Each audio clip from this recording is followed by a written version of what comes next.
nama yang kemudian terseret Ibu Diari gitu. Karena aneh gitu. Dan kalau pada akhirnya ternyata yang ditangkap ini yang di bawah-bawah, yang tersangka ini hanyalah staf-stafnya saja dan pimpinan ini tidak tersangka, maka kesimpulannya satu, kalau kita mau korupsi di negara kita, korupsilah yang banyak dan sebagai pimpinan, karena pada saat itu kita akan terbebas dari segala hukum yang ada.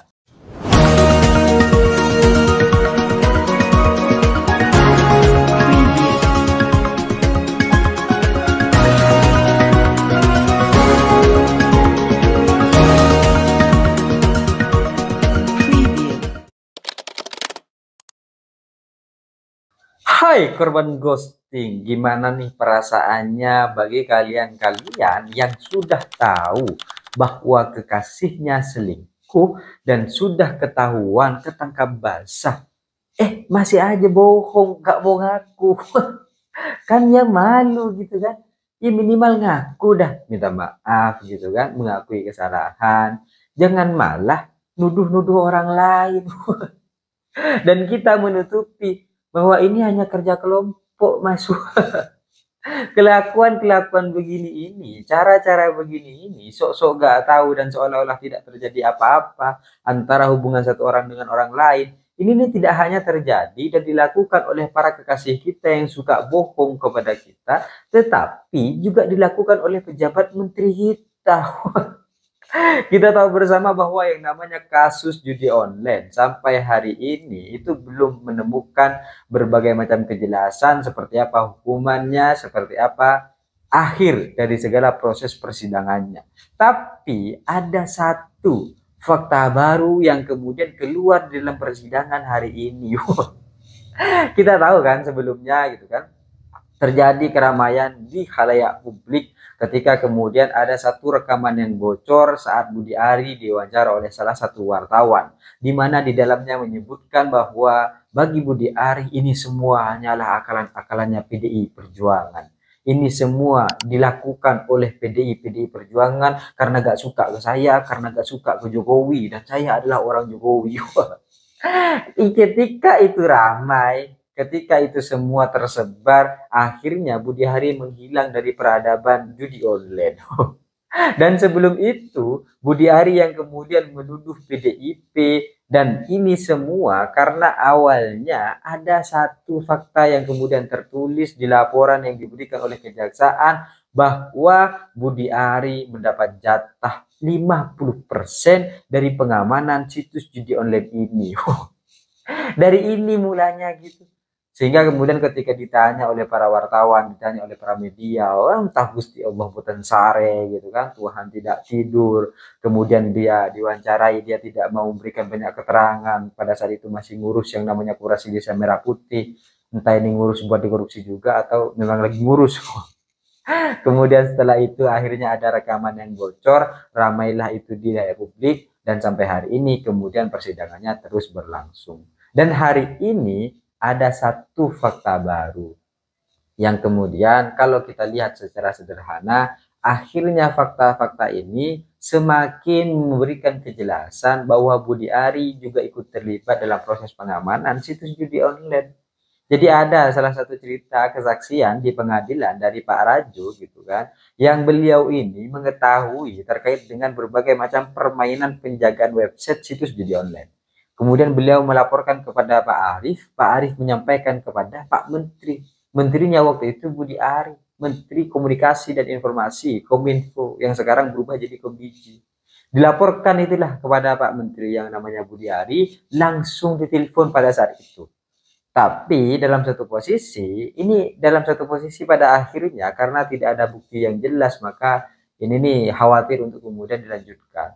Nah, ada nih Pak Raju ini punya bukti gitu, karena dia juga pernah hampir terlibat tapi dia gak mau dan ingin keluar, makanya kemudian melaporkan peristiwa itu. Tapi dalam satu posisi dia juga minta jaminan keamanan. Nah, setelah kemudian diberikan jaminan keamanan, maka diberikanlah bukti uangnya, disampaikan, ya kan, ya harapannya ini akan ada tindak lanjut dan disebut juga siapa orangnya, harapannya akan ada tindak lanjut. Ternyata nggak ada tidak lanjut dari Pak Menteri.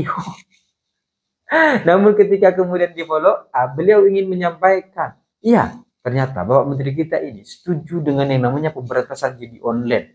Tak lama berselang, orang yang disebutkan itu cuma diganti. Cuma diganti posisinya gitu oleh Budi Ari gitu. Sehingga dalam satu posisi mungkin Budi Ari sudah merasa bahwa ternyata permainan ini sudah mulai diketahui oleh orang-orang ini. Ternyata ada yang kemudian sedang mengkhianati permainan ini. Makanya kemudian ya sudahlah, daripada ini terjadi persoalan mending kita ganti saja lah orangnya gitu. Tapi nanti dalam satu posisi mereka tetap bermain. Sehingga akhirnya semua yang kemudian menjadi permainan di bawah Kementerian Komunikasi dan Informasi ini tidak terungkap dan tidak menyelesaikan segala persoalan untuk memberantas yang namanya judi online. Makanya jangan heran, jangan salah ketika kemudian ramai tentang judi online, tapi dalam satu posisi situs-situsnya selalu terbuka. Ya drama saja gitu, drama bahwa kita sudah memberantas berbagai macam jutaan situs judi online, tapi ada juga yang diamankan. Dan dari situlah kita bisa mendapatkan yang namanya kekayaan gitu. Sehingga dalam satu posisi Budi Ari ini sebagai Menteri Komunikasi dan Informasi pada saat itu sudah mengetahui bagaimana cara mainnya, seperti apa, siapa saja orang yang kemudian terlibat. Tapi dalam satu posisi beliau sosok gak tahu. Oh my God! Wow! Dan ketika hari ini disampaikan semua fakta persidangan, saksi-saksinya mengarah kepada Budi Ari, ya beliau juga sosok gak tahu. Ya malu sedikit gitu loh. Iya kan? Malu-malu dong, kamu ketahuan bohong. Kan akhirnya ketahuan bohongnya sekarang gitu, yang pura-pura gak tahu, yang tiba-tiba duduk PDIP gitu kan. Akhirnya ketahuan. Dan itulah yang kemudian akhirnya terjadi dari berbagai macam penyampaian saksi. Jadi sebenarnya apa yang kemudian terjadi di dalam proses persidangan terkait dengan kasus judi online ini semakin membuka tabir, semakin memvalidasi bahwa Budi Ari sebenarnya terlibat sejak awal. Kalaupun pada akhirnya beliau tidak terlibat sejak awal, langkahnya sebagai seorang menteri pada saat itu yang mengetahui berbagai macam kondisi dan memutuskan untuk tidak melaporkan, ini kan sama saja berarti kita membiarkan segala keburukan itu terjadi. Kok bisa dibiarkan? Berarti dalam satu posisi dia mendapatkan keuntungan.